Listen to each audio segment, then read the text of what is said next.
Salam alaikum, bonjour, je suis ravie de vous retrouver, j'espère que vous allez toutes et tous bien.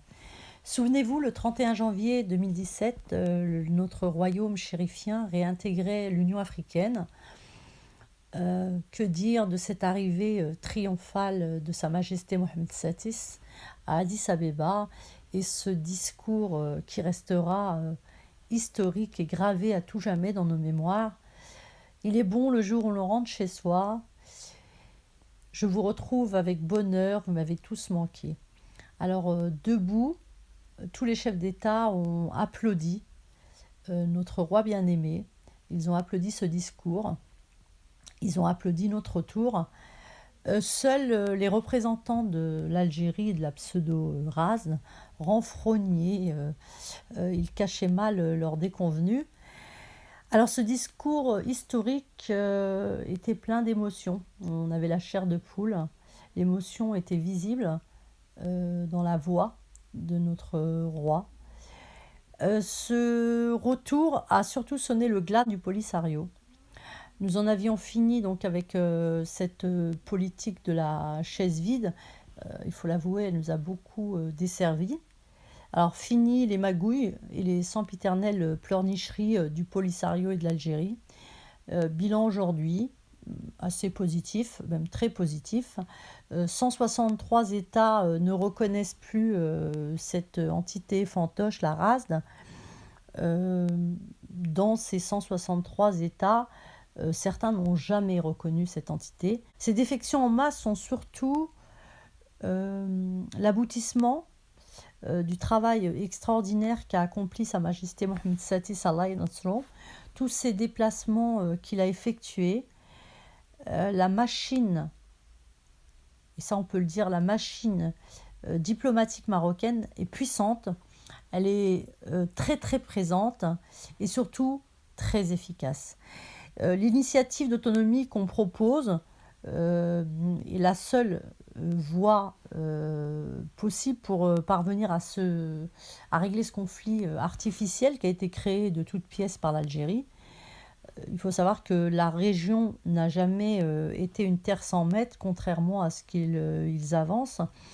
Mais cette partie du territoire national marocain a été d'abord reconnue, on va dire la marocanité de ce territoire a été reconnue et confirmée par l'avis consultatif de la Cour internationale de justice en 1975. Celle-ci a reconnu donc l'existence de liens d'allégeance des populations du Sahara au sultan du Maroc. Et j'aime à répéter une phrase de Sa Majesté: le Maroc restera dans son Sahara et le Sahara demeurera dans son Maroc jusqu'à la fin des temps. L'Algérie agonise. Le Hirak en Algérie effraie le Polisario. Acculé, dernièrement, il enchaîne les menaces contre le royaume. La dernière en date, c'est leur prochain congrès. Ils appellent ça un congrès national. Hein. Il se déroulera fin décembre à l'intérieur de la zone tampon, dans la ville de Tifariti, ce qui est complètement interdit par les termes de l'accord de cessez-le-feu. Le Polisario a toujours prétendu que les régions de Tifariti et de Bir Lalou étaient des zones libérées et qu'elles étaient placées sous leur autorité, et en réalité il n'en est rien. C'est qu'une énième provocation pour énerver le Maroc.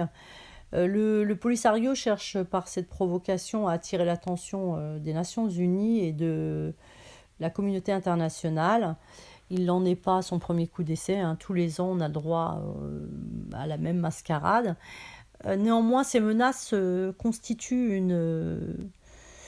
une ingérence dans la zone démilitarisée.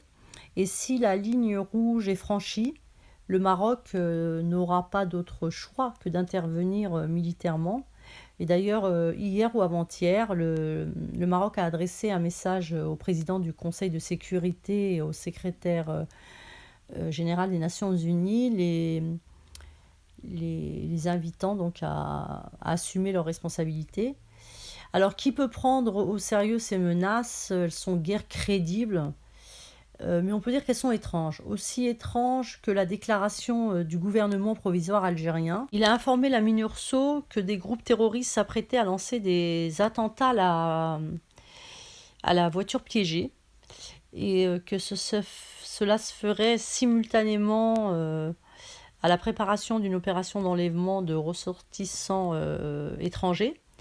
La grande question, c'est comment des terroristes pourraient-ils s'introduire en Algérie sans une complicité de celle-ci. Cette alerte au terrorisme est pour moi qu'une fumisterie du Polisario. Je pense qu'il veut museler l'opposition sahraoui qui se fait de plus en plus entendre dans les camps de Tindouf, et ce à la veille des élections en Algérie et puis celle de leur propre élection. Alors qui pense-t-il duper? Personne. À qui profite ce conflit? Me direz-vous, aux exportateurs d'armes. Certes, le marché est très juteux. Ils ont intérêt à alimenter les guerres dans les conflits dans le monde. Euh, Sinon, à qui vendraient-ils leurs armes? Donc, ce marché leur permet d'engranger plus de 100 milliards de dollars par an. Donc, ce n'est pas négligeable, hein, c'est même un marché très fructueux.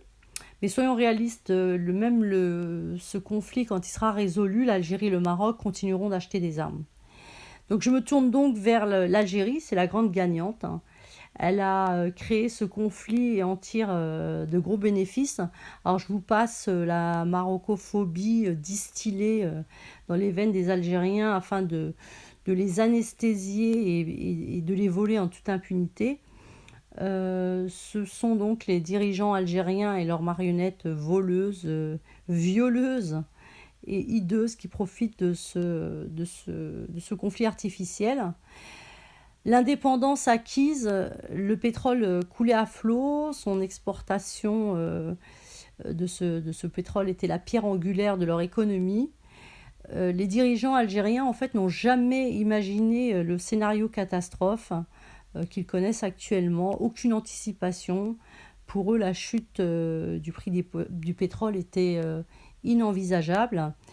Ils ont toujours pensé que les prix allaient s'enflammer de plus en plus. Donc il n'en fut rien et tel un château de cartes, leurs doux rêves se sont envolés. Le Polisario exploite les souffrances des séquestrés de Tindouf pour s'enrichir illégalement. Ils maintiennent ce conflit artificiel pour continuer à détourner les aides internationales. Ces camps ne sont qu'une grande prison à ciel ouvert. Toutes les voix dissidentes sont réprimées très sévèrement. Les violations des droits de l'homme sont flagrantes et pourtant il n'y a aucune mesure ou sanction de prise. Il nous parle sans cesse de référendum, pourtant c'est une option irréalisable et puis qui n'est plus à l'ordre du jour. Comment pourrions-nous réaliser un référendum? Les chiffres et les données sont fournis par le gouvernement algérien sont erronés. Pourtant, le gouvernement algérien s'entête à refuser le recensement des populations de Tindouf. On les comprend aisément. Comment pourrait-il détourner les aides humanitaires dans les camps si on avait accès à ces populations? Plusieurs rapports d'ONG et d'organismes internationaux, dont l'OLAF, en fait, c'est un organisme européen de lutte antifraude, ont mis en lumière tous ces vols crapuleux. Le Maroc, de son côté, n'a cessé d'alerter ses bienfaiteurs, ses généreux donateurs, et la communauté internationale. Il a, à chaque résolution, exigé le recensement de ces populations, et il est fort surprenant qu'aucune mesure n'est prise, vraiment rien n'est entrepris. Alors, il nous parle toujours d'autodétermination. Il y a eu beaucoup d'autodétermination. Certaines ont été imposées par la lutte des peuples. Certaines ont été entravées, comme celle de l'Algérie. Il y a eu d'autres autodéterminations entravées, comme celle des colonies portugaises et anglaises. Et la plus célèbre, c'est une autodétermination refusée. C'est celle des Palestiniens qui, depuis 70 ans, donc depuis 1947, attendent leur autodétermination. Donc je me tourne vers les Algériens, là c'est haineux et ce régime mafieux. Où sont vos milliards pour cette noble cause? Vous êtes pour l'autodétermination des peuples et pourtant vous ne faites rien pour les aider. Et bah, c'est normal en fait, parce qu'ils n'ont pas de façade atlantique. Et vous n'avez aucun intérêt à les aider. Autodétermination ne veut pas dire indépendance. L'ONU a prévu un droit minima en fait. Et il existe des autodéterminations où le peuple a le droit de participer à la gestion de ses affaires politiques, mais il n'a pas le droit à l'indépendance. Donc l'autonomie, de toute façon, proposée par le Maroc est une forme d'autodétermination. Elle permet en fait de préserver le principe fondateur du droit international, de garantir en fait aux États de préserver leur intégrité territoriale. Donc dernièrement, l'ONU a mis en exergue la proposition du Maroc, cette autonomie, et a bien spécifié en fait que c'était une forme d'autodétermination. Donc il est temps pour certains de se mettre à la page. L'autonomie, donc comme je le disais en début de vidéo, c'est la seule solution capable en fait de mettre fin aux souffrances des séquestrés de Tindouf. Aucune grande puissance ne soutiendra un plan qui conduit à la création d'un nouvel État en Afrique, ce qui est d'ailleurs le cas des États-Unis et de la France. Surtout que on sait depuis fort longtemps que le Polisario a des accointances avec des organisations terroristes comme Al-Qaïda au Maghreb, AQMI et Daesh. Toutes ces relations dangereuses ont été mises à nu depuis fort longtemps. Ces connexions terroristes polissariennes au Sahel sont confirmées par des reportages, donc c'est prouvé, il n'y a aucun doute possible. Ils entretiennent également des relations très étroites avec des organisations criminelles, et notamment des cartels de la drogue latino-américains, comme le cartel de Medellín. C'est un cartel de Colombie. C'est d'ailleurs la plaque tournante du trafic international de cocaïne. Et également, chose que je viens de découvrir, avec la mafia italienne. Donc je vous parlerai d'un projet Uranus, Urano en français. En fait, cette affaire a fait un grand bruit dans les années 90. Ça a été un grand scandale en Italie parce que plusieurs personnalités politiques ont été touchées par ce scandale sur des déchets en fait toxiques et radioactifs et nucléaires. Beaucoup de têtes sont tombées, il y a eu des morts, donc c'est vraiment un scénario digne d'un film de Scorsese. Donc je vous en parlerai dans peu de temps. Le Polisario donc, a des relations très étroites donc, avec des organisations criminelles. Il se livre à des trafics d'armes, kidnapping, trafic de voitures, de contrebande, la cocaïne, on vient de le voir, de l'esclavage également, c'est une pratique assez courante dans les camps de Tindouf. C'est scandaleux, c'est horrible. Plus d'un tiers de la cocaïne mondiale transite par le Sahel pour atterrir en Algérie. Et ce business très juteux a permis aux militaires algériens de s'enrichir. Rien n'échappe à leur contrôle. Donc à la tête de certains réseaux criminels, un certain Mokhtar Belmokhtar, Monsieur Malboro, c'est un agent des services secrets. Je vous avais parlé de lui parce qu'il a été un membre actif de la prise d'otage à Ain Nemas. Donc voilà, si vous voulez revoir ma vidéo. Ces terroristes criminels ont creusé des tunnels dans les camps de Tindouf pour acheminer des armes et des terroristes pour entraîner des combattants du Polisario. Dernièrement, les États-Unis ont été jusqu'à offrir 5 millions de dollars pour des informations sur un ex-membre du Polisario. Il s'appelait Adnan Abu Walid. C'est en fait un ancien membre du Front séparatiste Polisario qui est devenu un grand dirigeant d'une organisation terroriste État islamique. Cette organisation, ce groupe djihadiste, avait revendiqué sa responsabilité dans l'attaque en fait en octobre 2017 au Niger contre une patrouille conjointe américaine et nigérienne et étaient morts plusieurs soldats, dont 4 soldats américains. Si je vous dis mafia italienne, Polisario et nucléaire, vous allez me dire quel est le lien? Existe-t-il un lien? Eh oui. En 1994, en Somalie, à Mogadiscio, 2 reporters de la télévision italienne furent assassinés. Ils enquêtaient sur un trafic de déchets toxiques. Donc cette affaire a fait grand bruit parce que plusieurs têtes sont tombées, des hommes politiques, des mafieux, des milliardaires. Donc cette organisation criminelle a investi dans le transport de déchets à l'étranger. Ce sont des déchets radioactifs nucléaires.